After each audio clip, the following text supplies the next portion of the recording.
렉탱글 사각형 그리기입니다.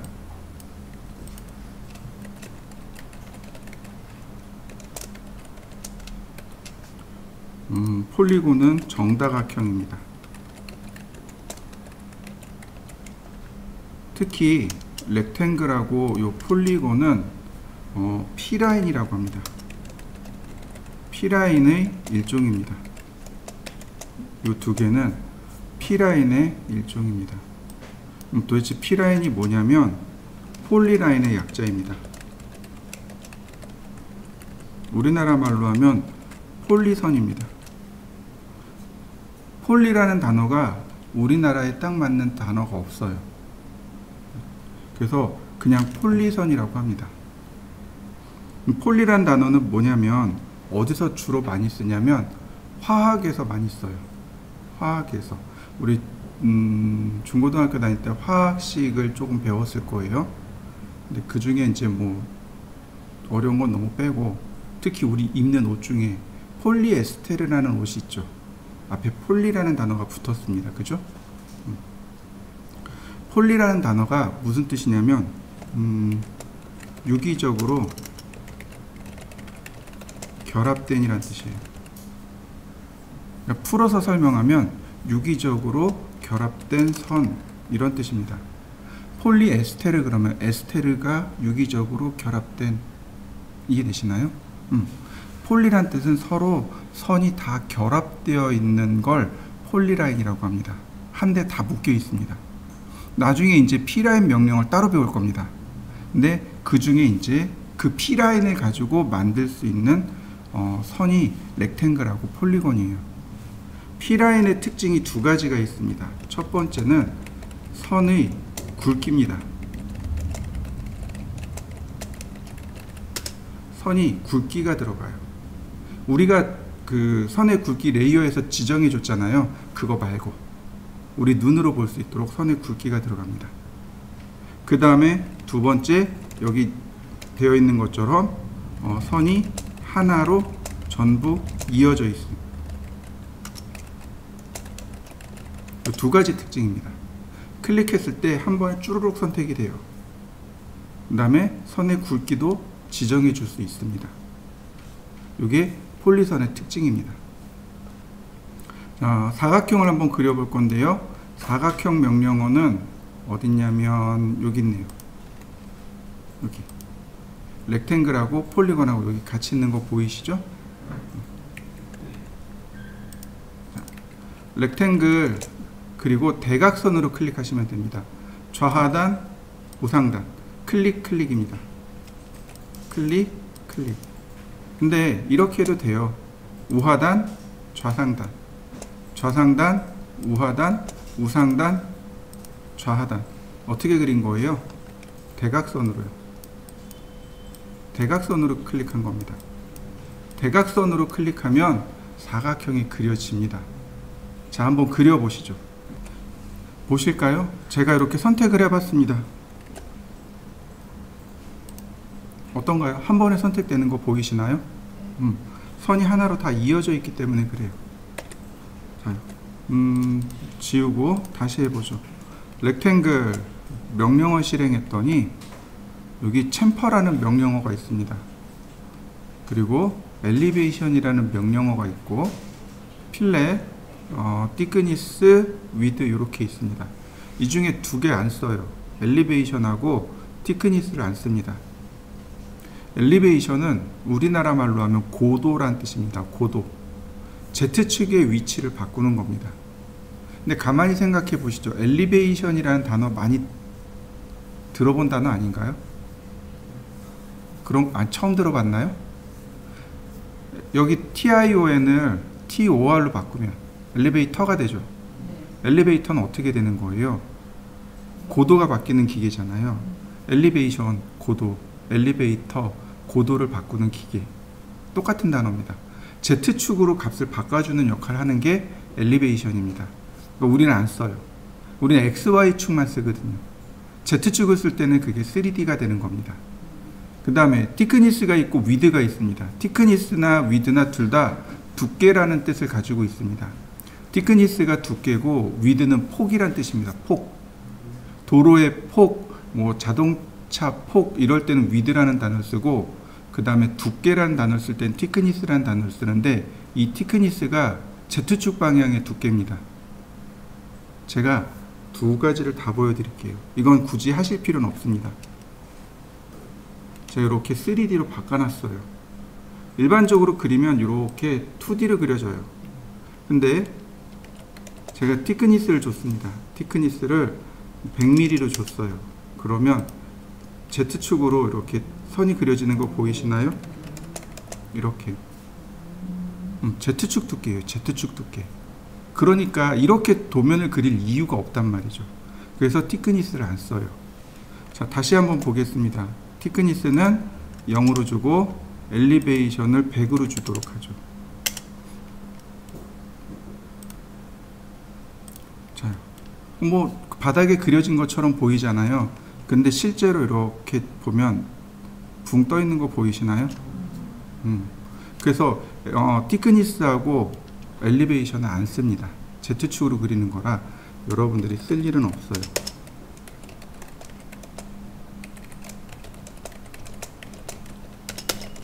자, 그러면 우리가 써야 될 게 뭐예요? 여기는 width요. width가 선의 폭입니다. 예를 들어서 5mm라고 줬습니다. 그러면 어떤가요? 눈으로 선의 굵기를 볼 수 있죠? 네, 뭐 10mm. 그러면 그리고 rectangle width 10mm. 선의 굵기가 확실히 달라지는 거 보이시죠? 네. 여러분들도 한번 바꿔보시죠. 그러면 컨트롤 1키 기억나시나요? 컨트롤 1. 요 특성창이요. 특성창을 클릭해 보면 여기 width, 여기 thickness도 여기 있고요. 그 다음에 밑으로 내려가면 여기 있네요. 엘리베이션도 있고요. 그 다음에 글로벌 위드 보이시나요? 요 글로벌 위드 값이 바로 선의 굵기 값입니다. 0으로 주면 선이 가늘어지는 거 보이시나요? 다시 볼까요? 10으로 주면, 아이고, 엘리베이션이 아니지. 글로벌 위드를 10으로 주면 어떤가요? 선이 굵어지는 거 보이시나요? 자, 선의 굵기를 바꿔보시죠. 자, 우리가 도면을 그릴 때 도면 사이즈에 대해서, 도면 크기에 대해서 설명한 적이 있습니다. 구구단처럼 다 암기하라 그랬습니다. 기억하시나요? 네, A3는 얼마였죠? 420이 297이죠? 자, 렉탱글. 자, 클릭하고 420에 297입니다. 이거 상대좌표예요. 이해되시나요? 오른쪽 점이 상대좌표입니다. 만약에 이 방향으로 가면 마이너스 플러스예요. 마이너스 플러스 마이너스 이렇게 돼요. 값 자체가. 다시 볼까요? 자, 렉탱글 클릭하고 골뱅이 100,100. 그럼 어디로 그려졌나요? 이렇게 그려졌죠. 다시 볼까요? 렉탱글 골뱅이 마이너스 100,100. 그럼 어떻게 그려져요? 이렇게 그려져요. 다시 봅니다. 렉탱글 골뱅이 마이너스 100, 마이너스 100. 그럼 어떻게 그려져요? 아래로 그려져요. 렉탱글 골뱅이 100, 마이너스 100. 그러면 이런 방향으로 그려집니다. 이해되시나요? 한번 해보실까요? 자, 어느 방향으로 그리는 게 가장 쉬운가요? 좌하단점을 클릭하고 상대좌표를 플러스 쓰는 게 가장 쉽겠죠? 그죠? 자, 다시 A3는 420에 297입니다. 그러니까 렉탱글 좌하단점 클릭하고 골뱅이 420, 297 그리고 엔터. 가로의 길이 세로의 길이가 되는 거죠. 자, 여기까지 하고서 끝났다가 아니에요. 도면은 여기서 10mm를 안쪽으로 더 옵셋 해 주셔야 됩니다. 이렇게 바깥쪽이 아니라 안쪽으로. 이해되시나요? 이 안쪽 선을 뭐라고 부르냐면 테두리 선이라고 합니다. 자, 한번 해보시죠. 보통 우리가 사용하는 도면 테두리 선은 10mm입니다. 10mm예요. 안쪽으로 10mm를 줍니다. 그리고 테두리 선의 선 굵기가 1mm입니다. 아주 굵은 선이요. 이해되셨나요? 그리고 도면이 A0, A1 같은 경우는 테두리 선을 20mm 줍니다.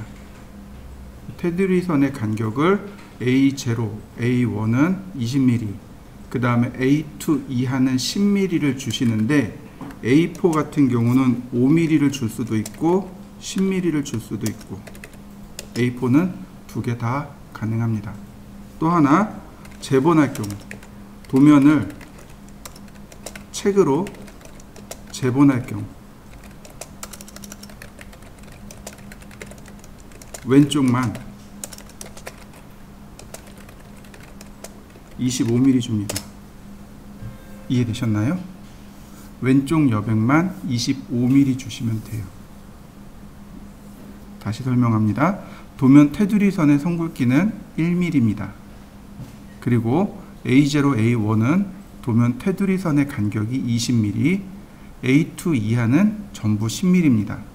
다만 A4는 용지가 작죠? 그러니까 5mm도 되고 10mm도 되고, 그리고 도면을 책으로 재본할 경우 도면이 한 장, 두 장이 아니고 100장 혹은 200장 이렇게 나와요. 그러면 책으로 만들어 가지고 이렇게 넘겨 본단 말이죠. 도면 책으로 만들면 한쪽을 이렇게 딱 묶죠? 도면을 이렇게 넘겨야 된단 말이죠. 그럼 여기 묶어야 되기 때문에 여백이 더 필요해요. 그래서 이럴 땐 왼쪽 여백을 25mm로 주시면 돼요. 자, 이해되셨나요? 25mm로 바꾸는 건 나중에 하시게 될 거고요. 여기까지 기억해 두시면 됩니다. 자, 그러면 이 안쪽 선이 이 테두리 선의 여백이 얼마가 돼요? 1mm가 되니까 글로벌 위드를 1로 주는 거죠. 그러면 선 굵기가 이와 같이 굵어지겠죠. 자, 이해되시나요? 자, 여기까지 해보시죠.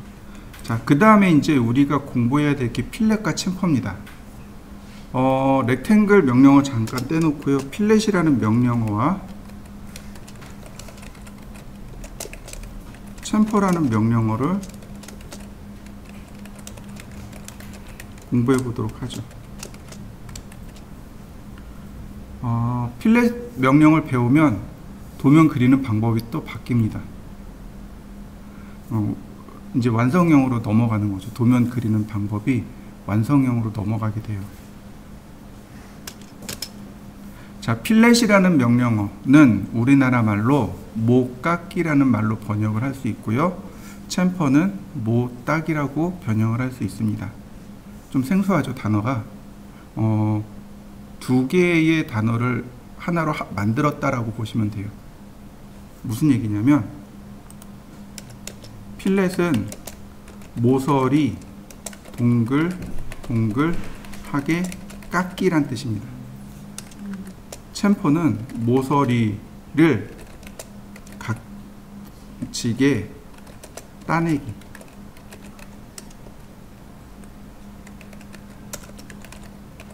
이해되시나요? 그래서 모 깎기, 모 따기. 이해되셨나요? 자, 그러면 실제로 모서리를, 그러니까 모 깎기를 한 걸 찾아볼까요? 우리 눈앞에 있어요. 어딨냐면 바로 여기요. 모니터 여기 모서리 부분 동글동글하게 깎여 있죠. 그죠? 왜 모서리를 동글동글하게 깎았을까요? 이유는 여러 가지가 있어요. 뭐 기계적인 원인도 있기는 있는데 가장 주된 원인, 다치지 말라고. 모서리가 날카로우면 어떤가요? 사람이 다칠 수 있어요. 그래서 모서리를 대부분 다 동글동글하게 깎아 놓습니다. 이해되시죠? 또 하나, 못따기도 있어요. 모서리를 이렇게 사선으로 자르는 겁니다. 대각선으로 자를 수 있어요. 어디서 쓰냐면 유리요. 강화 유리 있죠. 우리 1층에 보면 유리 문 열고 들어왔잖아요. 그 유리 같은 경우는 모서리를 동글동글하게 깎을 수 있을까요? 그렇게 깎으면 깨져버리겠죠? 그러니까 사선으로 이렇게 잘라놓는 겁니다. 이해되시나요? 그래서 그 유리 같은 경우는 면치한다고 합니다. 면치. 유리를 모서리를 이렇게 대각선으로 자른다고 해서 면치한다고 하거든요. 뭐 사면치 그러면 대각선 이렇게 다 잘라놓는 걸 말이에요. 어쨌든 모서리를 처리하는 방법이 두 가지가 있습니다. 동글동글하게 깎는 방법 하나, 그 다음에 이렇게 사선으로 자르는 방법 하나. 챔퍼는 사선으로 자르는 거고 필렛은 동글동글하게 자르는 거. 자, 선을 이렇게 해보죠. 자, 화면에 있는 거 지우고 휠 더블 클릭을 해봅니다. 작게 보는 거죠. 화면에 있는 거 다 지우세요. 그리고 휠을 휠을 더블 클릭합니다. 자, 모서리의 종류가 세 가지입니다.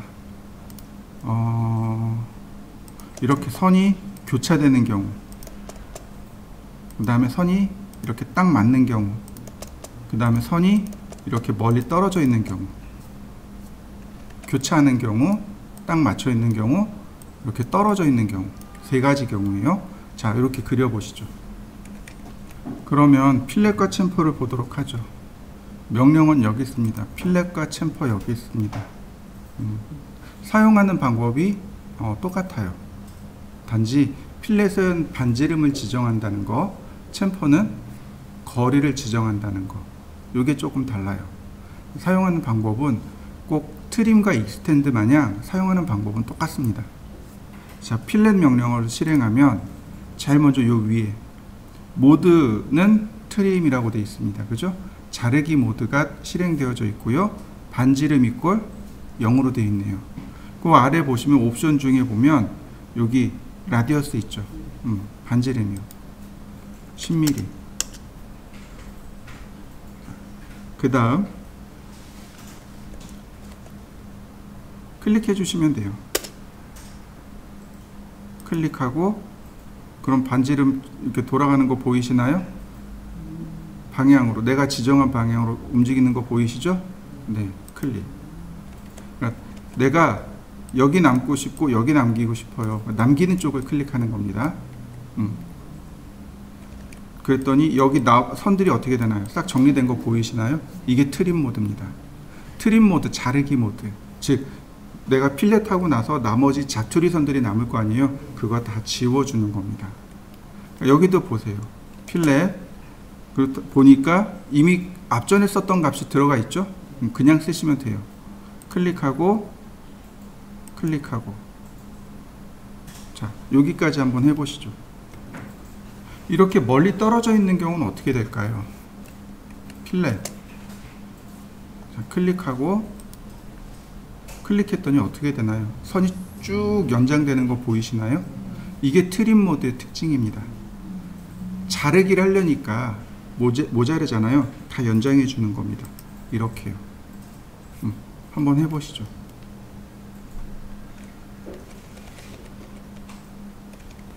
자, 저는 다시 언도 했고요. 자, 필렛. 이번엔 트림이 아니라 노 트림 모드를 쓸 겁니다. 바꾸는 방법은 여기 트림 있죠. 트림을 누르면 트림이 있고 노 트림이 있죠. 요걸 노 트림으로 바꾸시면 노 트림 모드가 됩니다. 이렇게 노 트림 모드로 바꾸시면 됩니다. 자, 반지름 10. 그 다음에 클릭. 여기 뒤에 선 정리 안 된 거 보이시죠? 근데 얘는 그려졌습니다. 다시 볼까요? 필렛. 다시 볼까요? 필렛. 노트림 모드다 보니까 선이 연장이 안 돼요. 대신에 얘만 만들어지는 거죠. 이해되시죠? 자, 노트림 모드로도 한번 해보시죠. 자, 이번엔 다시 필렛을 트림 모드로 바꾸겠습니다. 대신에 반지름을 0으로 줄 겁니다. 반지름 0이요. 그러면 어떨까요? 반지름이 만들어질까요? 0이니까 안 만들어지겠죠. 근데 트림 모드잖아요. 그러니까 이렇게 선 정리가 됩니다. 다시 한번 볼까요? 여기 같은 경우는 어떻게 써야 되나요? 일반적으로 보면 이렇게 선을 그려서 익스텐드로 연장, 그 다음 트림, 이렇게 해야 되겠죠. 여러분들이 알고 있는 상황이라면. 근데 필렛, 클릭, 그냥 그려지죠. 다시 한번 볼까요? 우리가 선을 그리면 이렇게 짜투리가 남잖아요. 그럼 필렛, 트림 모드 반지름 0 클릭하면 선 정리되는 거, 트림 안 해도 되는 거 보이시나요? 이거 익스텐드 해야 되잖아요. 안 해도 되잖아요. 바로 이 기능 때문에 필렛을 써요. 그리는 방법이 바뀐다는 얘기가 이겁니다. 이해되셨나요? 자, 한번 해보시죠. 저는 도면을 새로 그렸습니다. 새로 만들었어요. 요 위에 더하기 표시 있죠? 얘 누르면 도면이 새로 나와요. 이렇게 지금 제가 연습하던 도면, 그리고 새로운 도면 이렇게 나옵니다. 연습하던 도면은 그대로 두시고 새로운 도면 띄워서 보시면 됩니다. X라인 0도 90도, 그 다음에 옵셋 42mm. 자, 그 다음에 문제는 이거죠. 여기까지가 42고 그 아래쪽으로 4mm가 더 가야 된다는 얘기죠. 네. 그래서 옵셋 4mm. 자, 다시 옵셋 65mm, 10mm. 복잡해지죠. 선이 이렇게 생긴 겁니다. 이렇게 가야 돼요. 그러면 필렛, 자, 트림 모드이고 반지름 0이고 선 정리를 해주면 모형 만들어진 거 보이시나요? 그 다음 옵셋 4mm, 다시 한번 옵셋 66mm. 여기가 0도입니다. 여기서부터 각도 측정해야 돼요. 105도니까 X라인 앵글 105도. 이렇게 생겼군요. 필렛. 자, 서클 반지름 4mm 이 지우고 여긴 트림으로 자르면 모양 끝났네요. 그리는 방법이 훨씬 더 쉬워집니다. 자, 한번 해보시죠. 자, 그 다음에는 옵셋 18mm, 그 다음에 여기서부터 수직선을 세우고 옵셋 18mm,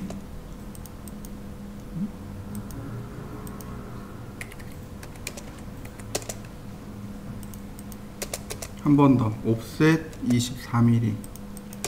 자, 얘네들은 중심선이죠.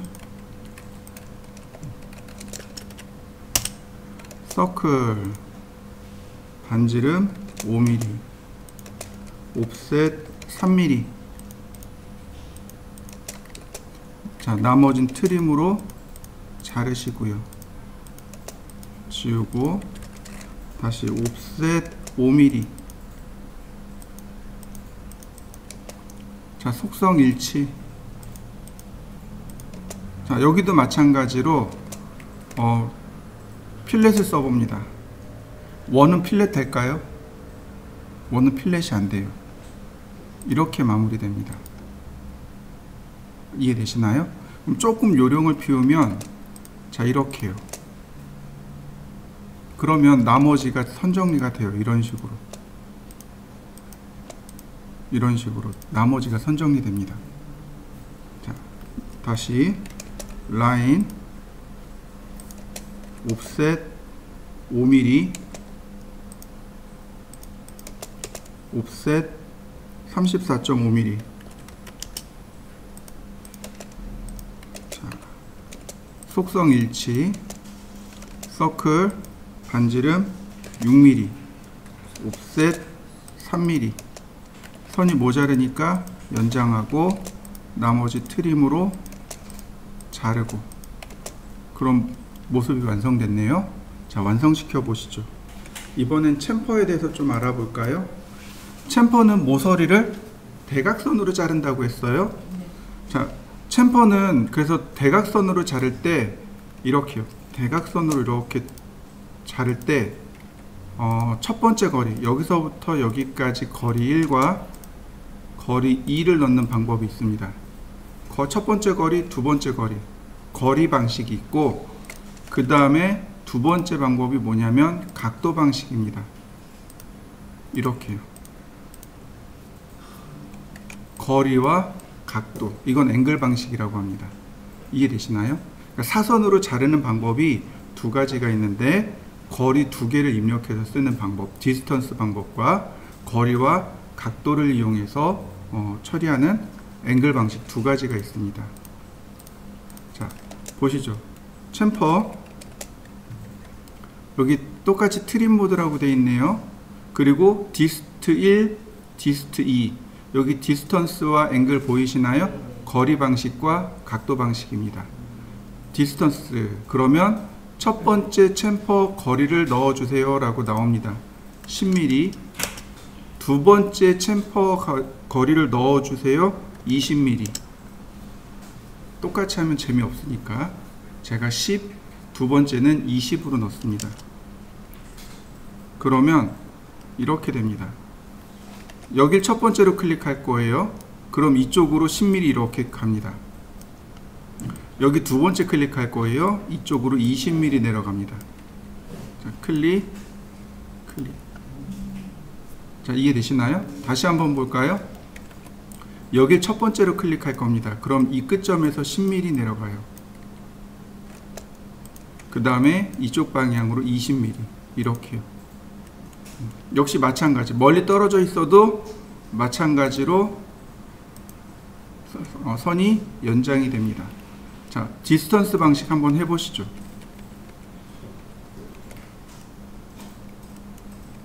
이번엔 앵글 방식입니다. 챔퍼, 그 다음에 여기 앵글 있죠. 앵글 누르시면 돼요. 앵글이 첫 번째로 나오는 게 아니고 거리를 먼저 물어봐요. 첫 번째 거리는 10mm, 두 번째가 앵글이요. 몇 도냐 이거죠. 45도. 자, 그러면 이렇게 45도 기울어진 사선을 얻어낼 수 있습니다. 자, 한번 해보실까요? 방법은 필렛하고 똑같아요. 단지 사선으로 자르는 것, 그 다음에 거리를 쓰는지 혹은 각도를 쓰는지 이게 다른 거지, 사용하는 방법 똑같습니다. 자, 이번에 노트림 모드요. 자, 챔퍼, 그 다음에 똑같이 여기 트림이라고 있죠. 여기 메소드 무시하셔도 돼요. 메소드 무시하셔도 됩니다. 왜 그러냐면 방법이 현재 두 가지죠. 앵글 방식하고 디스턴스 방식하고 이거 바꾸는 거예요. 값이 두 개 다 들어있으면 물어보는 겁니다. 어떤 방식으로 하실래요? 라고 물어보는 겁니다. 의미가 없어요. 내가 주어진 값이 거리 값이면 그냥 디스턴스 눌러서 쓰면 돼요. 주어진 값이 앵글이면 그냥 앵글 눌러서 쓰시면 돼요. 그러면 자동으로 바뀝니다. 옛날엔 안 바뀌어서 메소드를 썼을지 몰라도 지금은 상관없습니다. 메소드는 잊어버리셔도 돼요. 자, 트림, 이번엔 노트림으로 바꿨고요. 디스턴스를 20mm 했습니다. 그러면 어떻게 돼요? 네, 선정리 안 하고 똑같이 필렛처럼 똑같이 작업을 합니다. 자, 노트림 모드로도 한번 해보시죠. 그 다음에요, 챔퍼, 트림 모드로 바꾸겠습니다. 그리고 앵글이든 디스턴스든 상관없습니다. 둘 다 0으로 바꾸겠습니다. 이렇게요. 트림 모드의 거리 값이 0인 경우, 그럼 이제 필렛이 딱 떠오르죠.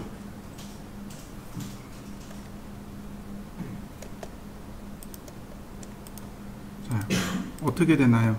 필렛처럼 선만 마무리하는 거 보이시죠? 자, 한번 해보시죠.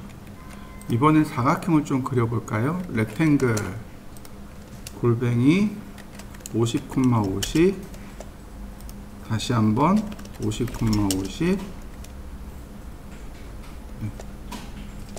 다시 한번 50,50. 자, 제가 이렇게 그려봤습니다. 여러분들도 좀 그려보시죠. 필렛. 자, 반지름 여기 보시면 트림 모드의 반지름 10입니다. 원래는 이렇게 하나씩 클릭해야 반지름이 들어가겠죠, 그죠? 근데 필렛에 어떤 기능이 있냐면 폴리라인이라는 기능이 있습니다. 얘를 이용하면 이렇게 한 번에 해줄 수 있어요. 폴리선이기 때문에. 이해되시나요? 자, 한번 해보시죠. 필렛.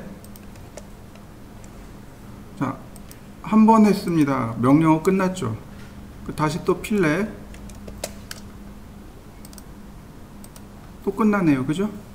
근데 여기 멀티플이라는 거 보이시나요? 이건 챔퍼에도 있어요.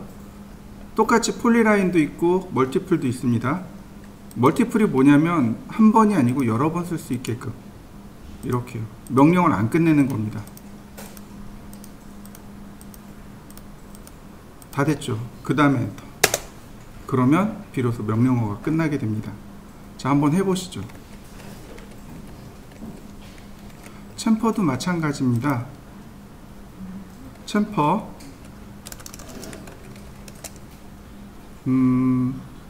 디스턴스 10mm 폴리라인이 있네요. 그러니까 이렇게 한 번에 챔퍼됩니다. 똑같이 멀티플이 있습니다. 그러면 이렇게 끝날 때까지 여러 번 쓸 수 있습니다. 자, 한번 해보시죠. 그 다음 렉탱글이요.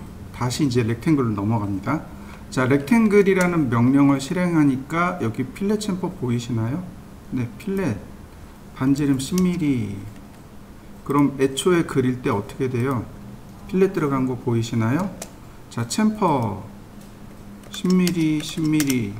그러면 애초에 이렇게 들어간 거 보이시나요? 네, 뭐 렉탱글을 그리고서 필렛을 적용해도 되고 챔퍼를 적용해도 됩니다.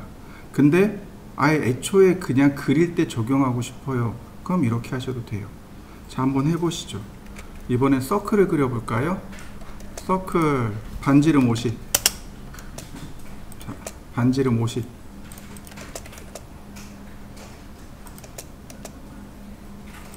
자, 반지름 50짜리인 원을 제가 2개 그렸습니다. 여러분들도 2개 그려보시죠. 이번엔 폴리곤입니다. 폴리곤. 정다각형이요. 어디 갔나요? 여기 있네요. 정다각형. 정다각형을 그리는데 정다각형을 그리는 방법이 총 3가지입니다.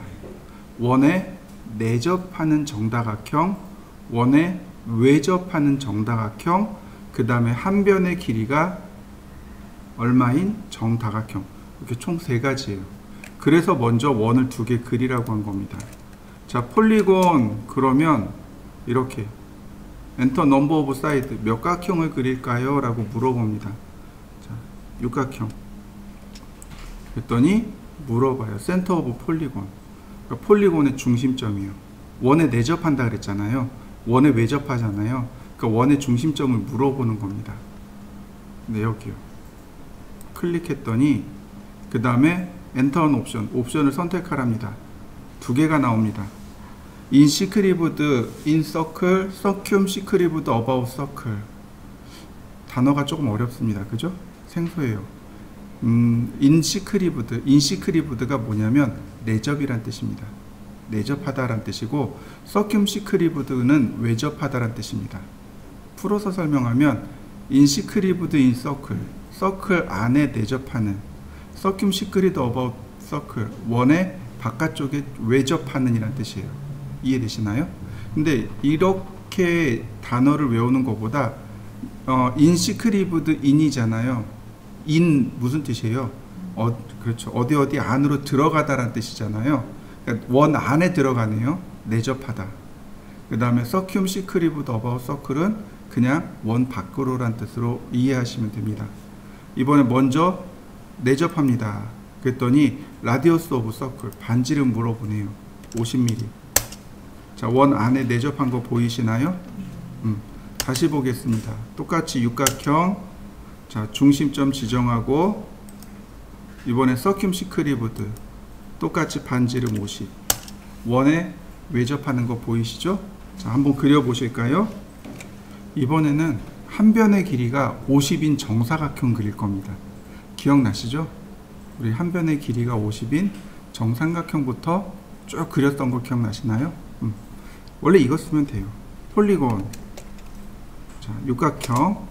바로 여기 엣지라는 항목 있죠. 네, 여기요. 그러면 first end point of 엣지, 모서리의 첫 번째 점을 찍으랍니다. 첫 번째 점 클릭했습니다. 그 다음에 second end of 엣지, 두 번째 점이요. 자, 이쪽 방향이죠. 이쪽 방향으로 여기서부터 여기까지가 50mm면 되는 거죠.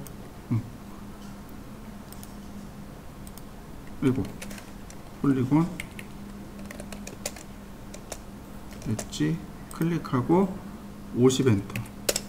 한 변의 길이가 50인 정육면체 육각형입니다. 자, 한번 해보시죠. X라인 0도 90도 필렛 반지름 0. 자, 이 아래로 옵셋 하면 돼요. 옵셋 62mm.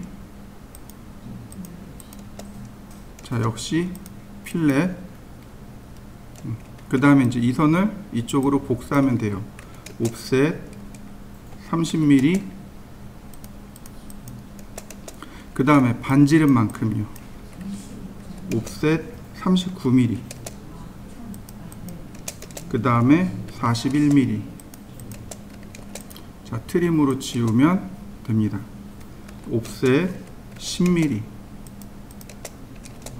자, 필렛으로 선 정리하면 자, 이런 모습입니다. 사실 얘는 필요 없어요. 요렇게는 필요 없습니다. 서클 39mm. 다시 한번 서클 22.5mm. 각도가 65도죠. X라인 앵글 65도. 나머진 트림으로 자르시면 됩니다.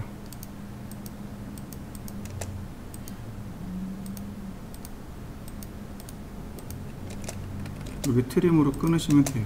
그럼 나오죠? 그 다음에 여기서부터 이제 그리셔야 돼요. 라인 여기 끝점에서 골뱅이 10mm인데 방향은 마이너스 42도. 골뱅이 선의 길이를 몰라요. 제 맘대로 150mm 썼습니다. 101도 방향으로. 나머지 필렛. 그러면 그려진 거 보이시나요? 여기 각도만 알면 금방 그리실 수 있습니다. 자, 한번 해보시죠.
자, 그 다음에는 라인 탄젠트에서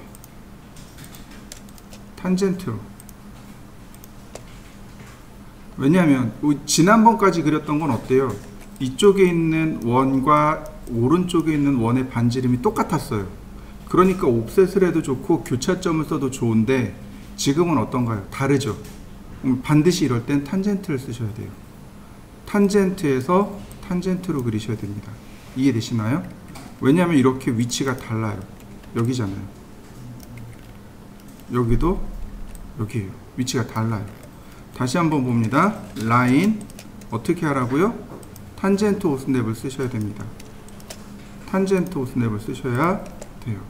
자, 마지막으로 옵셋해서 선 정리하시면 됩니다. 트림. 자, 그리고 선 지우면 네, 됐네요. 자, 한번 그려보시죠. 자, 역시 마찬가지로 중심선부터 그립니다. X라인 0도 90도 중심선입니다. 옵셋 60mm. 자, 근데 중요한 건 여기서부터 여기까지 40mm로 되어 있죠. 이 수평선이 위로 20, 아래로 20. 왜요? 얘가 중심선이니까. 자, 옵셋 20, 위로 한번, 아래로 한번. 중심선 다 잡았습니다. 나머지 이제 서클입니다. 서클. 근데 우리 기억해야 될 게 있어요. 여기 파이 20, 파이 30으로 되어 있죠? 그러니까 지름으로 그리셔야 돼요. 이해되시죠? 종종 이거 반지름으로 그리시는 분들이 계세요. 반지름이 아니고 지름입니다. 그러니까 중심점 잡고 다이아메타 20. 다시 한번 서클 다이아메타 30. 다시 반지름 5. 다시 한번 반지름 10. 근데 중요한 게 있습니다. 또 여긴 10, 여긴 5 되어 있죠. 나머지는 없네요. 그죠? 그럼 어떻게 알았을까요?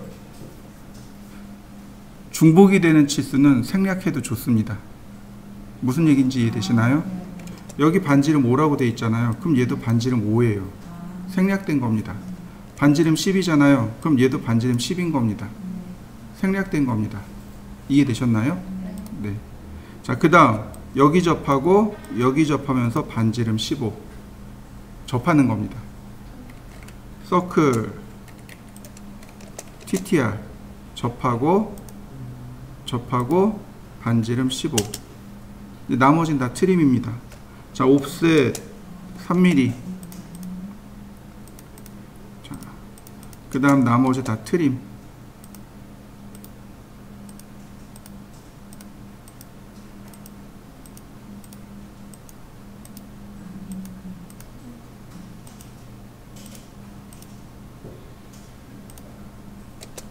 자, 지우고.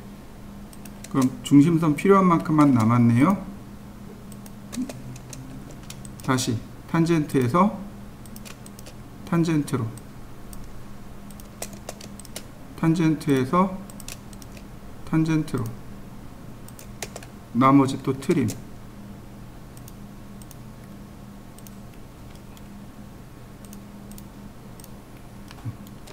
자, 완성됐네요. 자, 한번 해보시죠.